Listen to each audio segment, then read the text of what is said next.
বোমার আঘাতে আত্মার সাথে দেহ আকাশে উড়ে গেল। কোনো সিনেমা নয়, ৩ এপ্রিল গাজায় দেখা গেছে এমন ভয়াবহ করুণ দৃশ্য। বিশ্বজুড়ে তখনও কাটেনি ঈদের আমেজ।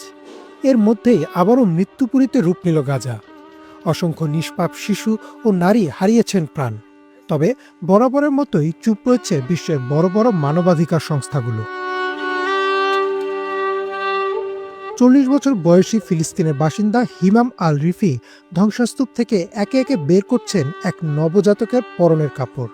কিন্তু এই কাপড় গায়ে দেওয়ার জন্য কেউ বেঁচে নেই। ৩ এপ্রিলের হামলায় হিমামের অন্তঃসত্ত্বা বোন, বোনের স্বামী ও তার মা সবাই নিহত হয়েছেন। শুধু রয়ে গেছে এই অনাগত সন্তানের পোশাকগুলো। যুদ্ধ শুরুর ১ মাস আগে আমার বোনের বিয়ে হয়েছিল। তার গর্ভাবস্থার ৯ম মাস চলছিল। প্রথম সন্তান পৃথিবীতে আসবে, সে কারণে সে অনেক খুশি ছিল। কিন্তু আমার বোন চলে গেছে, তার স্বামী ও গর্ভের সন্তানও চলে গেছে। এই পোশাকগুলো সে তার বাচ্চার জন্য প্রস্তুত রেখেছিল। খুশি মনে সে অপেক্ষাও করছিল। হতাশা মিশ্রিত কণ্ঠে রিফি জানান, এই পোশাকগুলো তার বোন নিজের অনাগত সন্তানের জন্য রেখেছিল। কিন্তু ৩ এপ্রিলের হামলায় সবাই চলে গেছে, রয়ে গেছে শুধু কাপড়গুলো। রিফি এতদিন দার আল আরকাম স্কুলের তাঁবুতে আশ্রয় নিয়েছিলেন, কিন্তু এখন সবকিছু মিলিয়ে গেছে। এমন অবস্থায় নিজের ৬ সন্তানকে নিয়ে কোথায় যাবেন তিনি, তা নিয়েও দেখা দিয়েছে অনিশ্চয়তা। এই স্কুলে এতদিন আমরা ছিলাম। এখানে আমি আমার মাকে হারিয়েছি, বোন ও বোনের অনাগত সন্তানকে হারিয়েছি।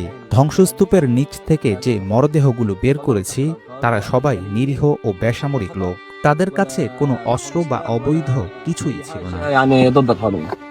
যদিও ইসরায়েলি সামরিক বাহিনীর দাবি, এই স্কুলটি ফিলিস্তিনের যোদ্ধাদের একটি গোপন আস্তানা ও কমান্ড সেন্টার ছিল, কিন্তু গুড়িয়ে দেয়া স্কুল ভবন থেকে বেশিরভাগই নারী ও শিশুদের মরদেহ বের করা হয়েছে। হিমাম আল রিফি বিশ্ববাসীর কাছে প্রশ্ন রেখেছেন, কি দোষ ছিল তার বোন আর বোনের বাচ্চার, যে কিনা কখনো পৃথিবীর আলোই দেখেনি। আমার বোন, তার স্বামী ও তার অনাগত সন্তান সবাই কেন মারা গেল? কি দোষ ছিল তাদের?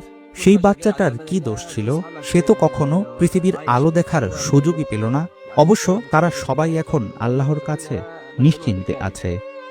জাতিসংঘের মানবাধিকার সংস্থা সহ আরও বেশ কিছু সূত্র নিশ্চিত করেছে যে শুধুমাত্র গত ২ সপ্তাহে ফিলিস্তিনে অন্তত ১৩০৯ জন বেসামরিক লোক নিহত হয়েছেন, আর নতুন করে বাস্তুচ্যুত হয়েছেন আরও ২,৮০,০০০ মানুষ। এমন পরিস্থিতিতে প্রশ্ন উঠেছে, ঠিক কবে থামবে এই হত্যাযজ্ঞ? ইমরান মাহমুদ, বাংলাভিশন।